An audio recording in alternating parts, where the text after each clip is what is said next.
Bien, señores, continuamos conversando con el licenciado Alexis Martínez, quien es decano de Economía de la Universidad Autónoma de Santo Domingo. Cuando nosotros hablamos de decanato de Economía de la Universidad Autónoma de Santo Domingo, todo el mundo se queda, déjame escucharlo. Sí. ¿Por qué? Porque es representante de la institución educativa estatal, pero nosotros sabemos que la misma universidad siempre se maneja con muchísima independencia, Sí, así tomando es. en consideración de que hasta sus propias autoridades y todo lo demás. Sí.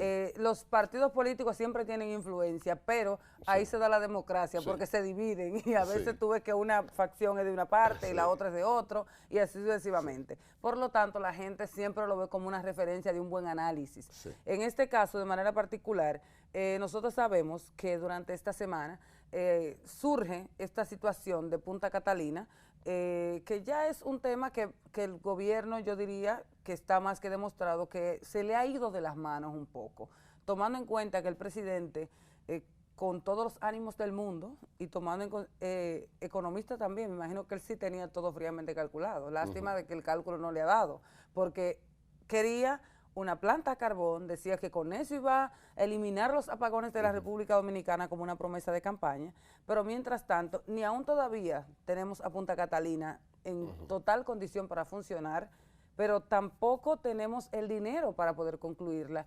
Y eso que se supone que es un buen proyecto, o sea, ya tiene un tiempecito que se puso en apertura para los inversionistas y parece que todavía no se ha dado, no se ha concitado el interés para que se haga. Pero mientras tanto el gobierno, que ha puesto el dinero de nosotros, ya está vendiendo un 49% de las acciones. Sí, yo creo que eso me recordó inmediatamente comenzaron los procesos de reforma del sector eléctrico en la década de los 90 finales, que el proceso en definitiva lo vimos bonito, lo vimos viable y vamos a salir de los apagones.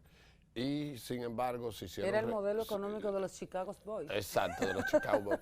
Y realmente estábamos muy esperanzados. Sí. Entonces ahora nosotros levantamos la esperanza con Punta Catalina, independientemente de temas que se cuestionan en la construcción o de temas de mucha índole. Nosotros levantamos la esperanza de que Punta Catalina iba a reducir esos márgenes de todavía cantidad de personas importantes, de familias que reciben 8, 10 y 12 horas de apagones. Y estábamos muy esperanzados, pero ahora nos genera mucho escepticismo, no lo vamos a negar, el hecho de que... Genera preocupación de esta que situación. Quizás volvamos y tomemos otra connotación, otro camino, otra ruta, y entonces quizás podamos contribuir solamente con una de las patitas si la privatizamos, y es con generar eficiencia, pero ¿qué me garantiza a mí que vamos a acabar con los apagones? Ese es otro tema. Entonces yo creo que lo importante es... Y yo creo que el gobierno debería de darse un tiempo. Pensamos nosotros en administrando por sí solo Punta Catalina. Pero es que el gobierno parece que no tiene el dinero para concluir. O sea, anda buscando un dinero en la calle, sí, pero en el mercado. Posiblemente eso quizá, la agenda quizá posponer un poquito más. Veo que para febrero estamos supuestamente dispuestos a abrir ya, a encender algunas de las calderas. ¿No le convendría al gobierno, al país, a la economía del país, y sobre todo tomando en cuenta por todo lo que analizamos antes, uno de los sectores que generarían crisis en la República Dominicana y desestabilidad de la economía, que podrían sufrir es el sector eléctrico? Sí. Lo va a sentir la población, lo va a sentir la economía, lo va a sentir el presupuesto, Sí. o sea, en todos los órdenes. Entonces, pregunto, ¿no le convendría a la República Dominicana, al país, que sea el sector privado que entre a administrar el 49% y más, porque ya los terrenos le pertenecen también al sector empresarial? O sea, fíjense, nosotros somos muy, como universidad y como decano de la Facultad de Ciencias Económicas y Sociales, somos muy, apoyamos la inversión privada, apoyamos la relación empresa-estado, pero nosotros creemos que en esta coyuntura, y es lo que pensamos, Punta Catalina, y debe de darse el tiempo para que el Estado pueda ver qué tal va a ser el proyecto y podamos tener unos resultados más concretos antes de golpe y por raso agarrar y aparecernos y perder, por ejemplo, gran parte de la participación en la toma de decisiones. El sector eléctrico es un sector muy estratégico y nosotros creemos que debemos todavía seguir trabajando en que podamos como país ver los resultados propios del Estado administrando Punta Catalina. tú ahorita lo decías, un tema a veces quizá de falta de recursos, pero nosotros creemos que hay que hacer un esfuerzo mayor y tratar de ver cómo se sigue operando el proyecto de una manera estatal, hasta tanto podamos ver los resultados. Porque hay mucha esperanza en lo que es el proyecto, independientemente de que algunos sectores cuestionan muchos aspectos de él. Entonces nosotros creemos que esas esperanzas no se le deben de quitar al pueblo dominicano. O sea, entiende que no es prudente ahora mismo vender. Por lo menos en estas actuales acciones. coyunturas, creemos que no, creemos que respetamos, inclusive tendríamos que escuchar, porque todavía solamente se hizo el anuncio, Sí, ese claro. es otro tema, cuáles son los argumentos, porque también tenemos que escuchar como país cuáles son los argumentos. A lo mejor hay argumentos que nosotros no manejamos y que solamente estamos mirando porque apenas vemos lo que vemos en la noticia. Lo que nos pueden, y la lo que prensa. nos pueden ofrecer. Pero según nos vendieron los argumentos de por qué Punta Catalina, ¿por qué necesitaba el sector estatal entrar a la inversión de la generación de energía? Así mismo, y como mucha gente lo compró, así mismo también tendríamos Pero parece que que comprar. todo era mentira, porque analizando ese contexto del primer anuncio del presidente Danilo Medina, que fue que vendió a Punta Catalina como una solución, yo diría que fue obviamente una promesa de campaña, diciendo, yo arreglo el problema de los apagones. Aquí eso se va a resolver. ¿Y cómo? Traje este proyecto Punta Catalina. Yo no sé, el presidente Danilo Medina, economista, o sea, una persona bastante estratégica también, pero mientras tanto, con ese mega proyecto, con esa mega obra, lamentablemente a lo mejor sus proyecciones no fueron bien calculadas, tomando en consideración que esa obra la ha tenido que llevar a rastras. Sí. Y ya lleva 6 años de gestión y prácticamente entrando en su séptimo año, sí, en su séptimo año, y lamentablemente todavía ni enciende la planta, ni tiene la manera de cómo resolverlo, y en un grito de desesperación sale a querer buscar dinero al sector empresarial, cosa que no es malo que la inversión sea, pero lo que pasa es que se desnaturaliza la oferta que él hizo en el momento. Entonces, la pregunta es, si el presidente Danilo Medina no tiene las condiciones para administrar ahora mismo Punta Catalina, ¿en verdad valió la pena que la República Dominicana, que el país, o sea, se desangrara comprando todo esto y esta planta, para que al final no pueda tener control? Fíjate, cuando uno hace un proyecto, uno contempla un escenario. Si ese escenario no es el que se contempló, yo creo que lo responsable, creo que lo ideal, creo que en esta época de transparencia, en esta época de que todo el mundo, y de redes sociales, y de revolución industrial 4.0, y del internet de las cosas y todo eso, yo creo que lo ideal es que todo el mundo tiene la información. Aquí todos son reporteros, ya es una cosa. Pero yo creo que así mismo el Estado debe decirle a la gente qué cambió en el escenario con mucho mayor claridad, qué me cambió en el modelo. Para que nadie esté especulando. Para que la gente no esté especulando. Porque inmediatamente tú dejas, fíjate que ni siquiera lo hizo el pronunciamiento del presidente de la República, lo hace el ministro, que es una autoridad con mucha competencia, pero la gente a veces, según como el presidente Pero como él no fue que se comprometió con el pueblo, ¿me entiendes? Ni el pueblo votó por él, a él lo pusieron ahí por un nombramiento. La gente está esperando que un proyecto de esa magnitud, que es la principal oferta del presidente Danilo Medina, el presidente Danilo Medina mínimamente explique por qué razón ese proyecto, pues, no es que el proyecto ha fracasado, porque es como analizamos, el proyecto es bueno, el problema está en que lo que se planteó del proyecto no está dando ese resultado, y ahí es donde entro. ¿Le están entregando el ratón, el queso al ratón o al gato? ¿Cómo es? Ahí es que está mi cuestionamiento. Entonces nosotros queremos, y eso es lo que proponemos, y eso es lo que nosotros entendemos como bueno y válido y como ideal, que el gobierno explique con mucho mayores niveles de detalle por qué se cambió la agenda. Si se supone que, según el presidente Danilo Medina,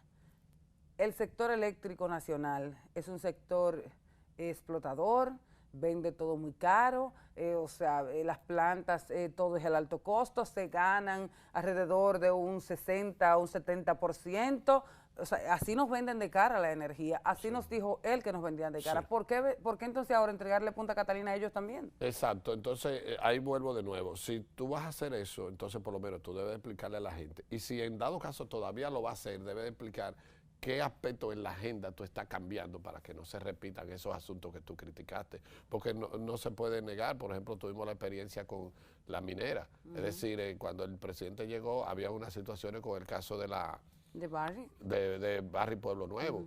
Y entonces se hicieron unos ajustes y se cambiaron las reglas de juego y hasta ahora parece ser que medio se ha aceptado. Puede que se tengan que cambiar las reglas de juego y puede ser que lo que ayer no fue, hoy pueda ser. Pero tenemos que decirle a la gente, mira, nosotros teníamos esta ruta, ahora vamos a volver de nuevo a esta ruta que aunque la vimos de tal o cual manera, pero creemos que si tomamos estas y estas medidas, entonces pudiéramos entonces tener un proyecto mejor, pero necesitamos más insumos.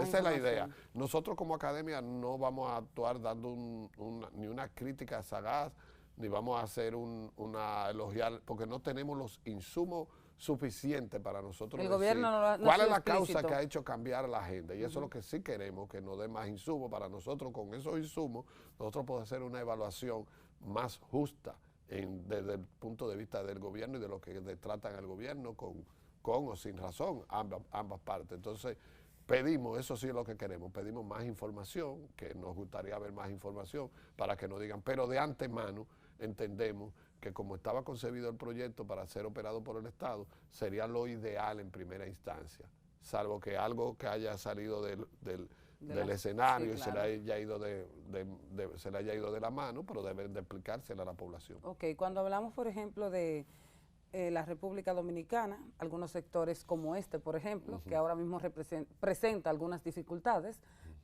cosas que, como todo en la vida, puede ser superable. En el caso particular, tenemos ahí un año que recién va a entrar, lleno de expectativas y con un presupuesto, aunque deficitario, pero bastante abultado. En el caso particular, ¿cuáles sectores entiende de la vida nacional son en lo que debe representarse el mayor crecimiento económico y a lo mejor a donde nosotros tenemos mayores dificultades actualmente en la República Dominicana? Sí, fíjense, nosotros creemos que el sector exportador se supone que debe de seguir creciendo este próximo año.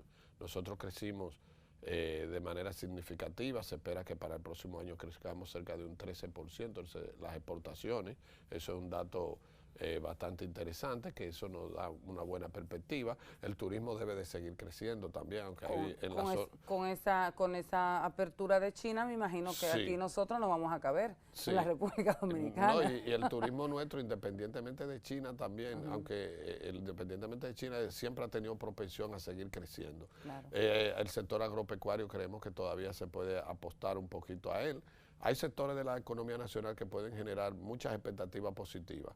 Ahora, yo no quiero que nos vayamos esta tarde sin aclararte también, Johanna, que nosotros también tenemos muchos desafíos que tenemos que resolver para el próximo año 2019. ¿Cómo cuáles? Esas son agendas que nosotros creemos que como país debemos de seguirla trabajando. Nosotros tenemos que seguir trabajando en el año 2019, que vamos a hacer definitivamente con el tema de la salud. Nosotros tenemos que subir el tema de la atención primaria, el tema de la seguridad social. Nosotros estamos abocados a una reforma de la seguridad social, unida necesariamente a una reforma laboral.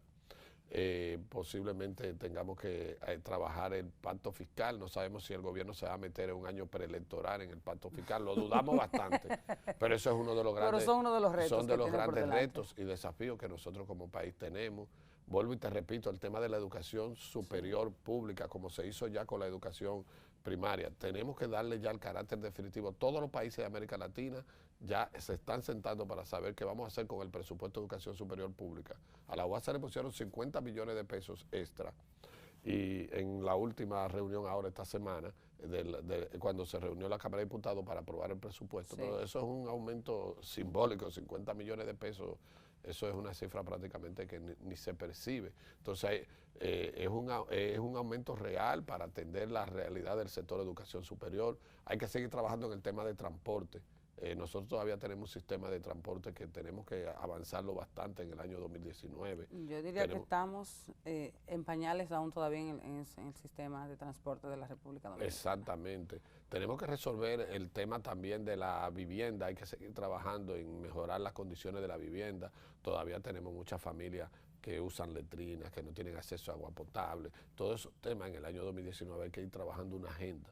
Y este es el proceso, este es el periodo, ahora terminando el año, para ir pensando hacia dónde vamos a caminar en el 2019, para que entonces podamos hacer para el año 2020 unos presupuestos que generen menos desigualdades sociales. Si tú te fijas, Johanna, la meta del mundo entero ahora mismo, en todo el mundo, es reducir las brechas sociales, las desigualdades. Por eso tú te fijaste en el pacto, el tema de la firma del tema migratorio, que generó tantas aristas, que ese es otro tema que pudiéramos hablar todo un día.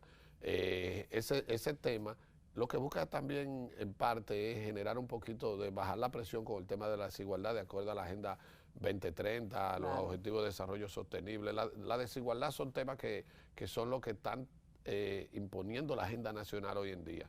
Entonces los presupuestos de la nación, hacia ahí es donde deben de caminar. Cómo yo elaboro un presupuesto como Estado, cómo nosotros como Estado elaboramos un presupuesto que tienda a reducir las brechas sociales y que tienda a sacar personas cada vez más de la marginalidad.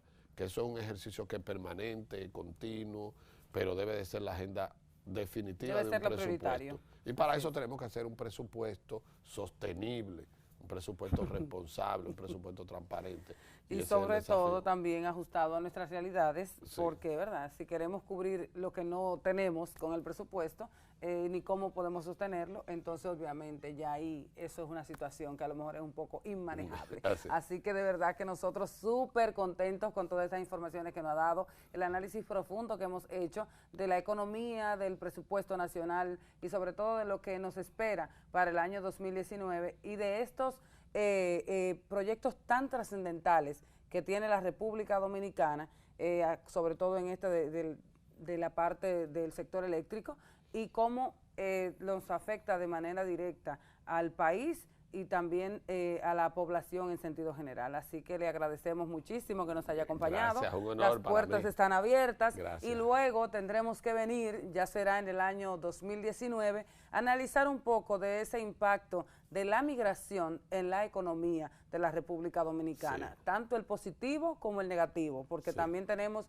migración tanto para República Dominicana como de dominicanos a otros países, que representa económicamente fórmulas positivas para el país. Es bueno que a propósito de eso, para concluir, que la Facultad de Ciencias Económicas y Sociales de la UAS tiene prácticamente el equipo principal del país que analiza los temas migratorios.